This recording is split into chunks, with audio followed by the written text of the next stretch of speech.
you haven't read these 5 thriller books yet, I'm unbelievably jealous of you. You know, sometimes you put a book down and you immediately forget everything that happened in the entire plot. These are the only ones that I could remember every single detail, even years later. So I guess what I'm saying is they're my favourites of all time. Trust me, I'm your go-to thriller girly. There is no surprise that Little Secrets by Jennifer Hillier is one of my favourite books of all time because there's nothing more you could want from a thriller book than this. It has a badass FMC, it has these point of view changes that are perfectly timed, and it ends on a high.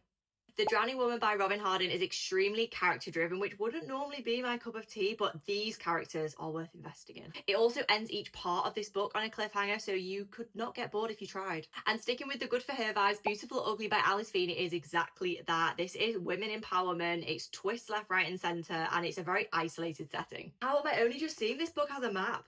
What Lies Between Us by John Mars gave me a visceral reaction. I do not know what goes through this man's head when he is writing these books, but it is wonderful. Think twist after twist after twist and a very high stakes ending. And I think Final Girls by Riley Sager is actually my favourite book by this author, not only because of how amazing it is, but how underrated it is. I could pretty much recite this word for word at this point, and I would definitely be giving it a reread in October. So if you didn't like any of these books, think again.